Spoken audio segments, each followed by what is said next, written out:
말씀 우리 함께 마가복음 2장 1절부터 12절까지 말씀을 통해서 오늘 제3의 권세를 가진 예수님이라는 말씀을 함께 나누기를 원합니다.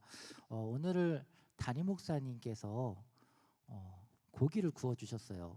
식당에서 아침마를 두르시고 그리고 마무리 설거지까지 다 해주셨어요.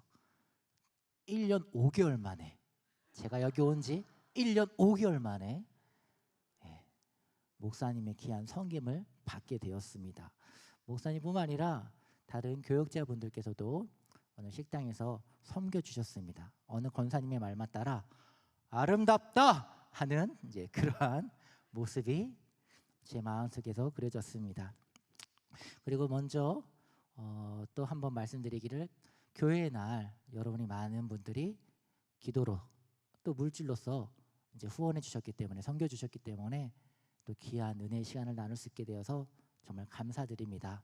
또한 이제 다가올 이제 며칠 후에 어버이 주일날에도 우리 청년들이 교구분들과 함께 식당에서 섬겨줄 예정입니다. 참고로 하나 이제 우리 청년들에 대해서 자랑 한마디만 하자면, 교육자가 어버이 주일에 맞춰서 너희들이 좀 섬겨라 이렇게 먼저 말하지 않았어요. 청년부 자체 내에서 먼저 우리가 우리 어르신들을 섬기자라고 하는 그런 의견들이 청년들 자체 내에서 얘기가 나왔다는 점, 얼마나 아름답습니까? 안 그렇습니까? 예, 저희 교회 너무나 아름답습니다. 이런 날들만 가장 넘쳐났으면 좋겠습니다. 그러니까 여러분의 봉사가, 이러한 봉사가 교회를 교회답게 만들어가는 것은 확실한 것 같습니다. 그런데 그렇게 교회가 교회답게 봉사로서 세워가는 모습이 성경 어디에 나와 있을까요? 우리가 에베소서 4장 12절 말씀을 함께 읽겠습니다. 함께 보면 시작. 이는 성도를 온전하게 하여 봉사하는 하게 하며 그리스도의 몸을 세우게 하려 하심이라. 아멘. 그러니까 봉사하는 일, 이 봉사하는 일을 하게 돼서 어떤 몸을 세운다고요? 그리스도의 몸. 그리스도의 몸이 다른 말로 두 글자가 뭐죠? 맞아요, 교회입니다. 그러니까 봉사를 통해서 교회, 참된 교회, 바로 그리스도를 머리로 삼고 그 지체가 되는 우리가 바로 교회인데, 교회를 세워가는 것은 바로 봉사라고 하는 것이 에베소서 4장 우리 12절 말씀을 통해서 우리가 하게 확인할 수가 있었습니다. 그럼 질문입니다. 교회는 여러분 이 봉사만 있으면 세워질까요? 우리 13절부터 16절까지 그 뒤에 있는 내용인데요, 같이 한번 읽어보겠습니다. 에베소서 4장 13절부터 쉽게 시작. 우리가 다 하나님의 아들을 믿는 것과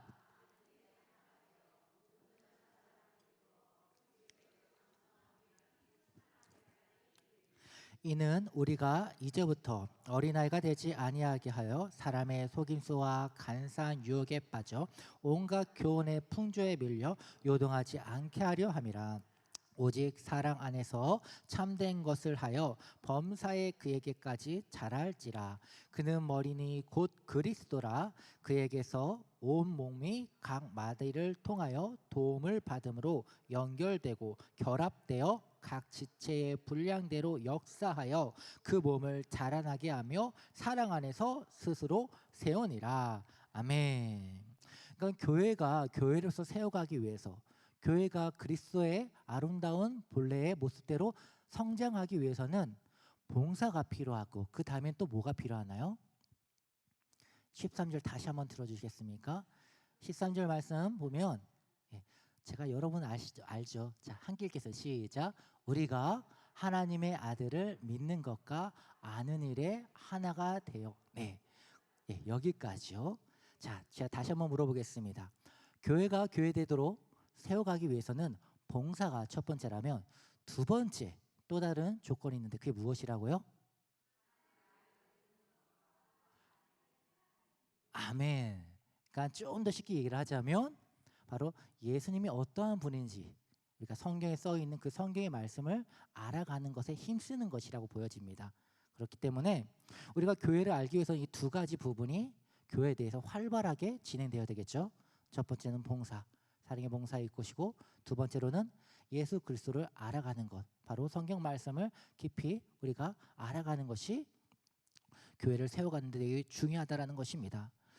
참고로 한 가지 팁을 잠깐 말씀드리자면 초대교회 때 가입할 수 있었던 그 방법에 대해서 기록되어 있는 문서가 있습니다. 거기에서는 교회를 열심히 출석하는 것이라던가 교회에서 봉사를 열심히 하는 것이라던가 아니면 열정적으로 하나님의 경험을 쏟아내는 그런 간증이 조건이 아닙니다.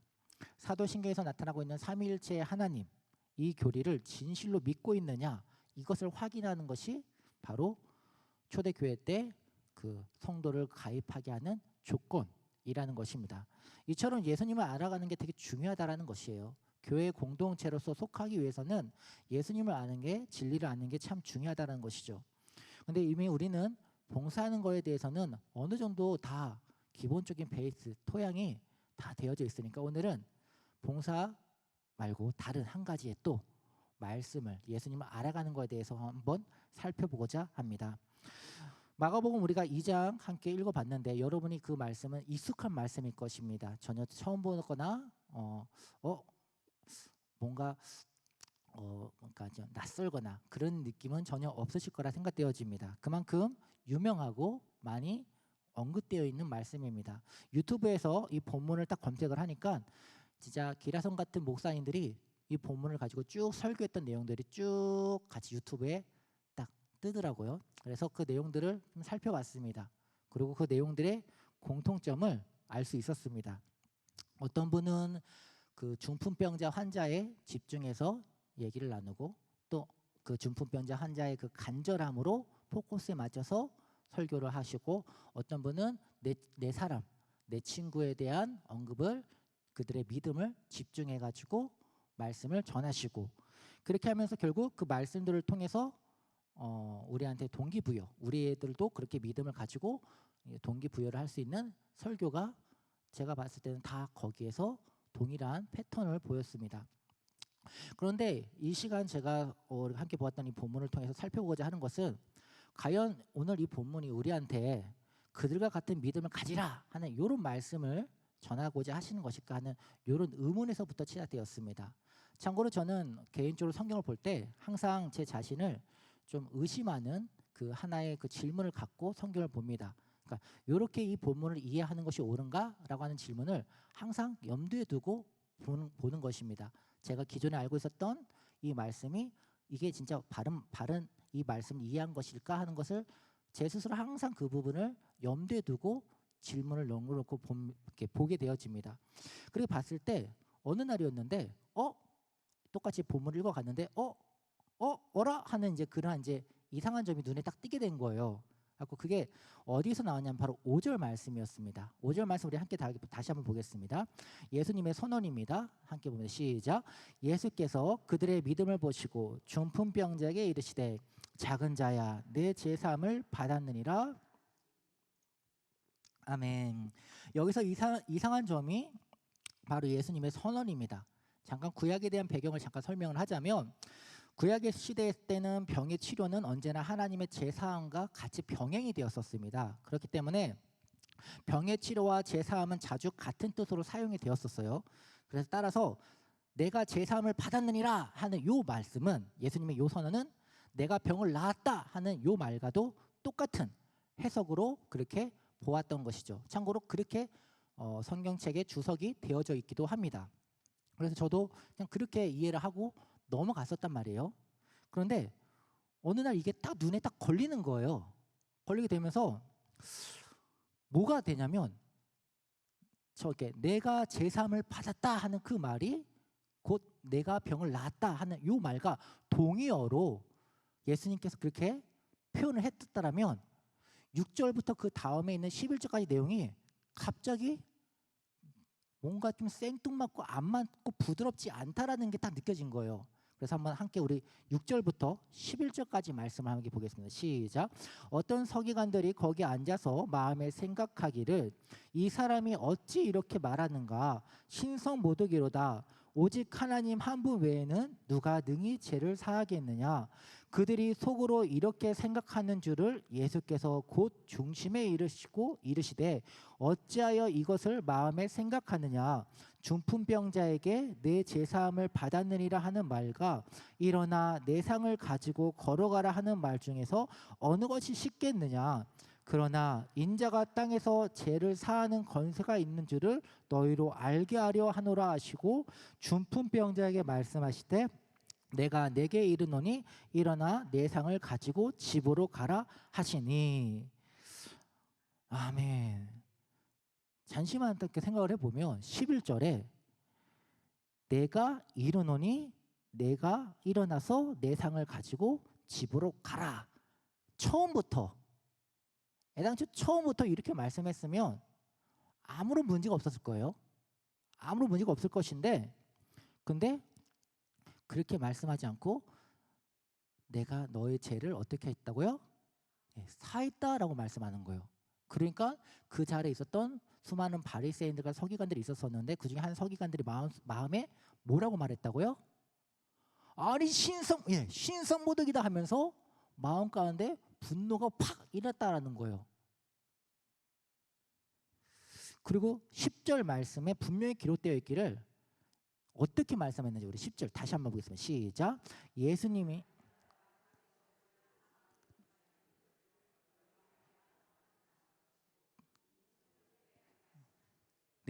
예수님께서 그 병자를 중풍병자를 치료한 이유가 무엇이라고 설명되어 있나요? 인자가 땅에서 죄를 사하는 권세가 있는 줄을 너희가 알게 하기 위해서 치료했다라는 것이죠. 그러니까 분명히 이 사건에 대한 목적이 예수님의 이 말씀 10절 말씀에 분명히 기록이 되어 있다라는 거예요. 목적이 뭐라고요? 죄를 사하는 권세가 예수님께 있다라는 거예요. 그래서 성경을 풀 때는 분명한 진술에서부터 출발을 해야 됩니다. 그게 성경을 성경으로 푼다라는 우리가 종교개혁 때 있던 그 말씀의 그 이해인데, 이 말씀에서부터 출발하는 거예요.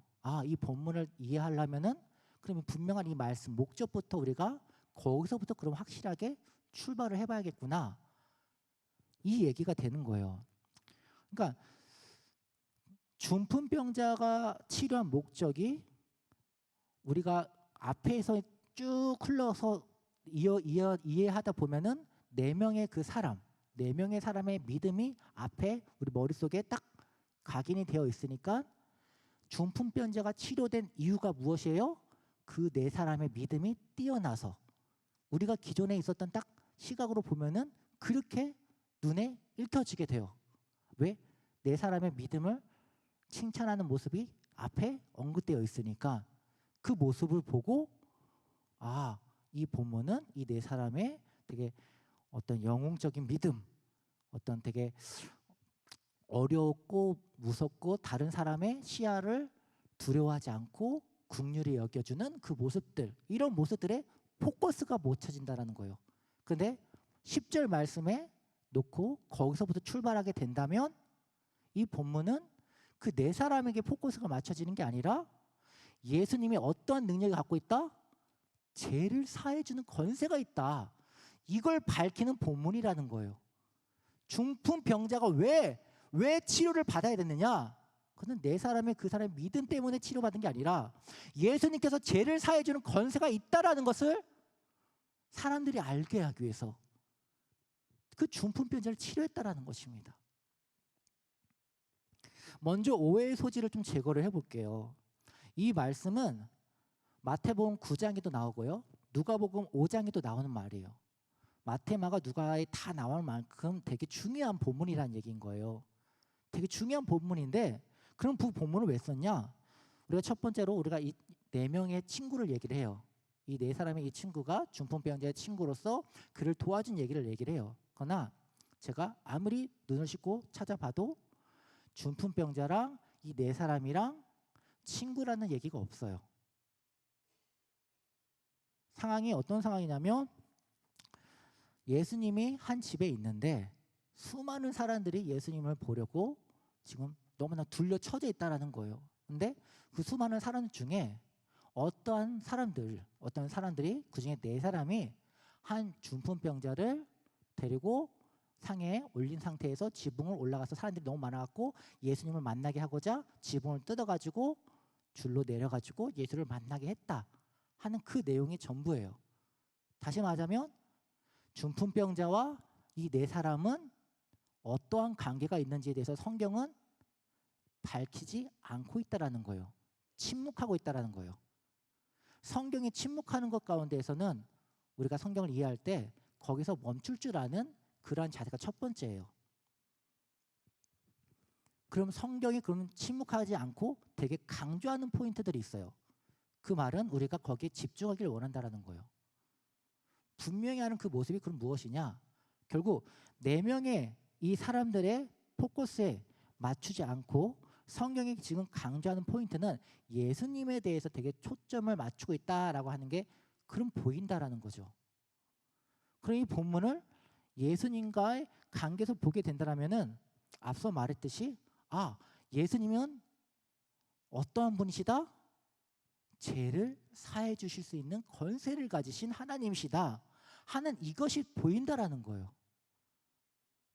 그런데 우리가 거기에 초점을 맞추지 않고 네 사람에 대해서 포커스를 맞추게 되는 순간 우리는 믿음의 눈을 좁히게 돼요. 그리고 그렇게 되게 되면은 구원론에 되게 심각한 문제가 제기가 됩니다. 다시 말씀을 드리자면 이 네 사람의 믿음을 보고 이 네 사람에게 어떠한 예수님의 능력을 행하셨습니까? 아니면 이 네 사람의 믿음을 보고 중풍병자를 치료하신 겁니까? 제 말이 지금 다 이해는 되시는 거죠? 예. 다시 말씀드릴게요.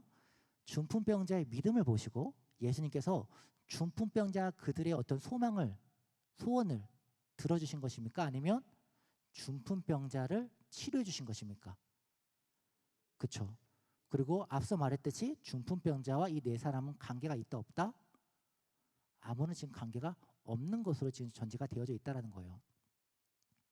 그럼 이 본문에 대해서 우리가 그럼 어떻게 지금 알 수가 있느냐? 만약에 이 네 사람의 믿음의 포커스에 맞추게 된다면 그러면 예수님의 5절의 말씀에 중풍병자한테 예수님이 뭐라고 말씀하셨죠? 너의 무엇이 사했다? 네. 이 말은 어떤 말이냐면 이 네 사람의 믿음을 통해서 이 중풍병자가 구원을 받았다라는 말이에요. 이게 얼마나 위험한 구원론의 문제를 제시를 하냐면 구원은 내 부모님이 잘 믿으면 그 자녀가 자연스럽게 구원을 받습니까? 내 친구가 믿음이 성실하고 뛰어나면 그 친구가 구원을 받습니까? 구원은 오직 개인과 개인, 하나님과 나와의 관계입니다. 맞습니까? 우리 로마서 말씀 한번 살펴볼게요. 10장 우리 9절에서 10절 말씀 함께 봅니다. 시작. 내가 만일 내 입으로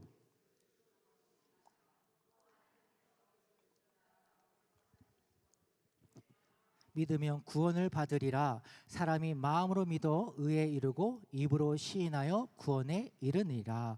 아멘. 9절의 말씀 보면은 누구의 입으로요?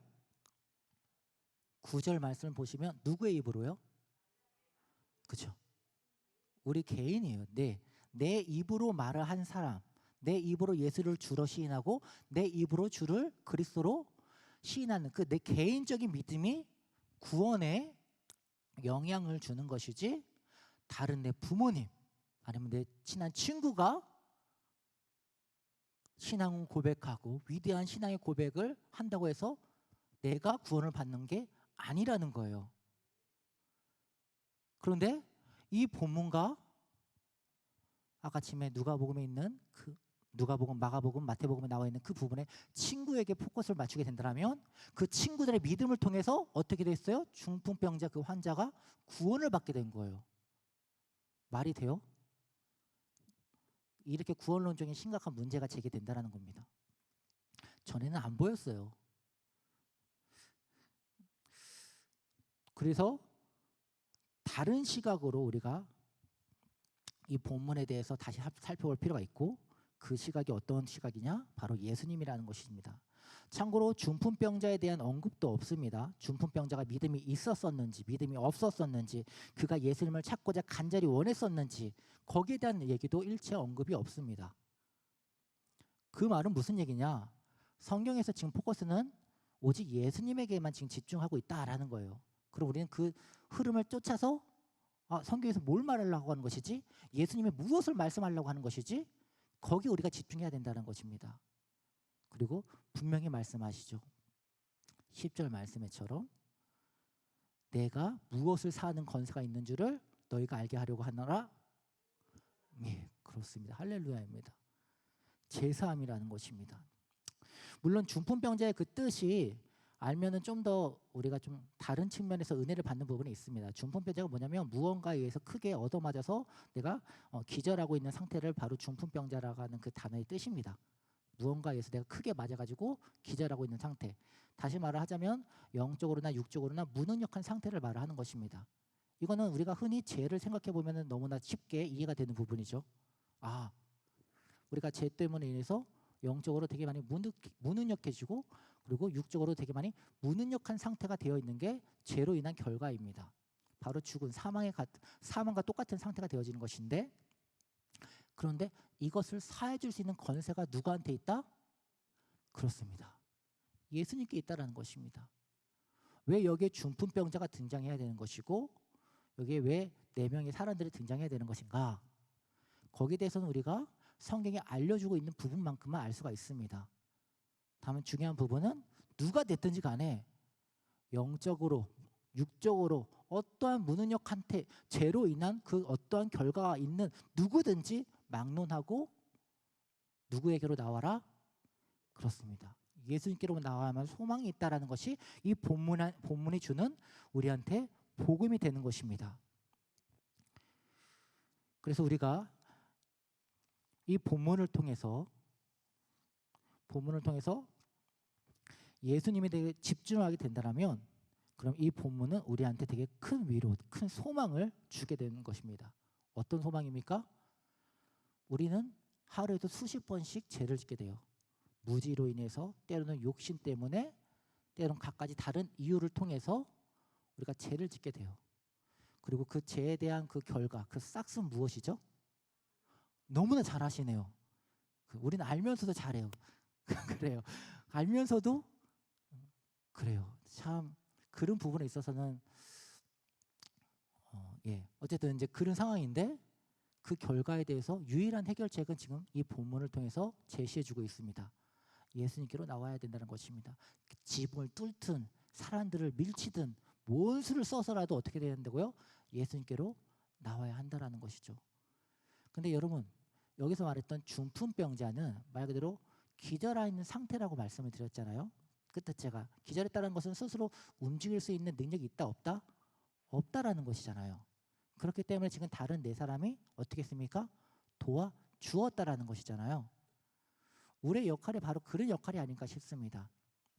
주변 사람들에게 우리가 오이코스 또는 우리 가족 또는 친구들을 놓고 우리가 중보 기도를 하면서 그들이 예수님께로 나올 수 있도록 우리가 힘쓰는 이유가 바로 거기에 포커스에 있다고 생각되어집니다. 왜? 오직 예수님을 만나야만 소망이 있으니까. 바로 그것입니다. 분명 우리한테 예수님께로 인도하는 것 정말 귀한 일이죠. 전도하는 건 정말 무엇보다도 비교할 수 없을 만큼 귀한 일입니다. 그러나 우리가 분명히 해야 되는 것은 무엇이냐면 먼저 진리를 먼저 정확하게 알고 초대하고 초청해야 되는 먼저 우리가 그런 부분들이 좀 말씀으로 좀 무장이 되어져 있어야 된다는 것입니다. 이렇게 그러니까 제가 좀 말이 좀 둔해서 이 표현이 좀 정확할지는 모르겠지만 신앙생활을 하다 보면은 참으로 열정으로 열심으로 많은 부분들을 헌신하고 섬기시는 분들이 유독 몇 분 눈에 어느 교회든지 계세요. 근데 그 분들이 시간이 지날수록 1년 되고 2년 되고 3년 되고 되면은 어느 순간은 그 처음에 보였던 열정과 그런 것들이 싹 다 사라지고 있어요. 보여지지 않고 있어요. 왜 그렇게 될까? 그 부분들에 대해서 한마디로 얘기를 드리자면 자기 열심, 자기 안에 있는 에너지, 그것으로 일을 했기 때문에 결국 그 에너지가 다 바닥이 났으니까 결국 뭔가 더 이상 의욕이 생기지 않게 된 것이죠. 그러나 앞서 말했듯이 우리 교회라고 하는 그 부분은 누가 머리입니까? 그렇죠. 예수님이 머리인 것이고 우리한테는 각각 맞는 역할을 다 나눴습니다. 어떤 분은 손의 역할로, 어떤 분은 다리의 역할로, 어떤 분은 보는 이, 어떤 이는 말하는 이의 역할로 하나님께서 각각 그 역할과 직분들을 쓰임새에 맞게끔 배치 주셨습니다. 그것을 우리는 은사라고 얘기를 합니다. 그런데 그러한 은사, 하나님 주신 그 은사를 활용하기보다는 우리는 다른 무언가로 계속 이제 신앙생활을 대처해 오고 있다는 것이죠. 왜 그럴까요? 가장 큰 부분은 무지에서 나오는 부분이 아닌가 생각되어지는 것입니다. 결국 하나님 말씀을 통해서 우리가 영향을 받고 하나님 말씀을 통해서 우리가 자라나야 하는 게 정상적인 성장의 모델이라면 우리는 어느새 성경이라고 하는 그 자리를 어느 한편으로 좀 밀어내고 그 자리에 나의 생각 또는 최신 트렌드 아니면 세상에서 보여지는 좋아 보이는 것으로 대처를 하고 교회 내에 한 부분을 허락하게 되었다는 것이죠.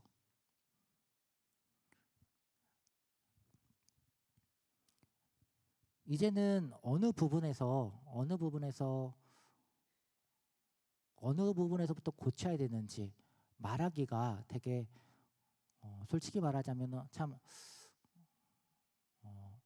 어렵지 않는가, 참 많이 좀 우리 교회뿐만 아니라 모든 대한민국 나아가서 전 세계의 교회 문제가 아닌가 싶습니다.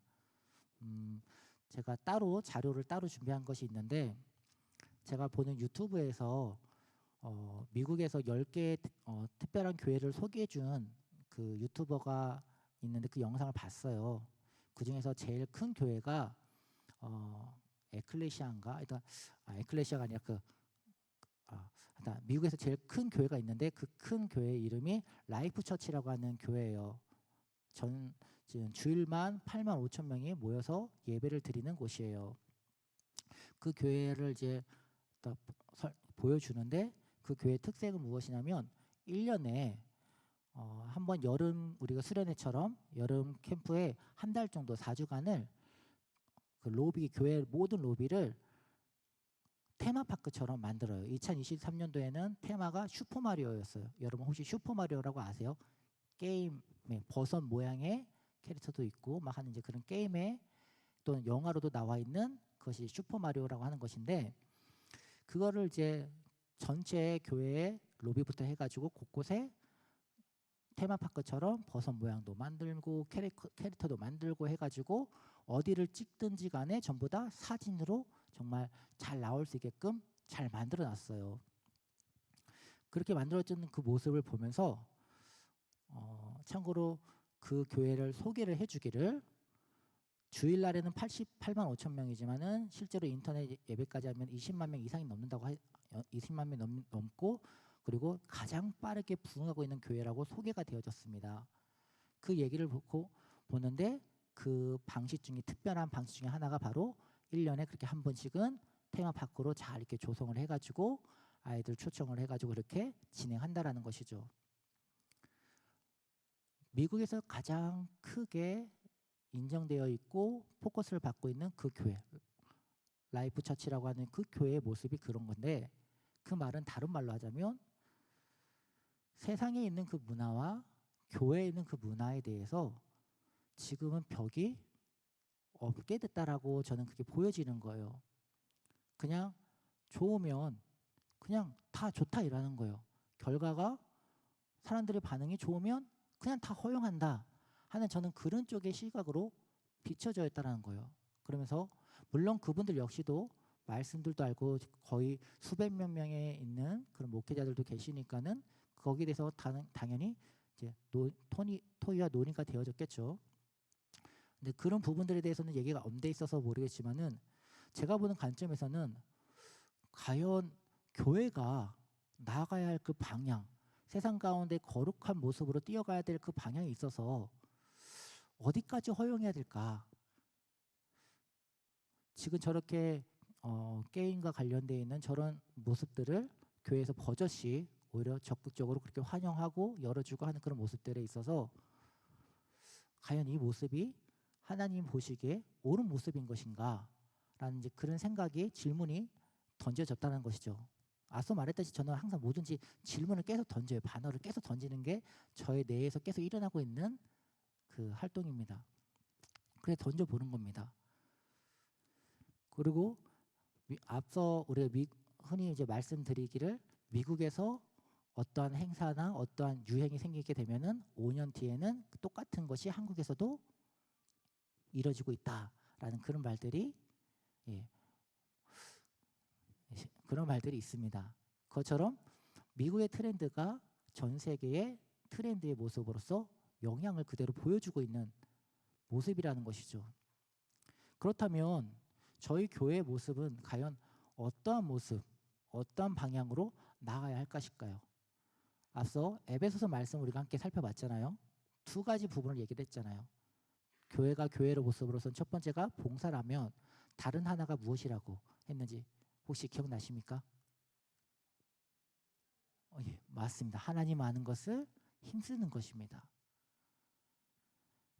교회의 모습에서는 바로 그 두 가지에 힘써야 되는 모습인데 근데 우리가 그것이 아닌 다른 무언가에 힘을 쓰게 되고 에너지를 쏟게 된다라고 한다면 그것은 그 결과가 눈으로 보였을 때는 되게 보여지는 면에 있어서 풍족해 보여지게 되고 부흥하게 되어지는 모습으로 보인다 한다 할지라도 그래도 잠깐 우리는 멈춰서 우리의 시각을 다시 한 번 더 내가 지금 어떠한 기도를 해야 될지 한번 조용하게 하나님 앞에 하나님의 지혜를 구해봐야 되지 않을까 생각되어지는 것입니다.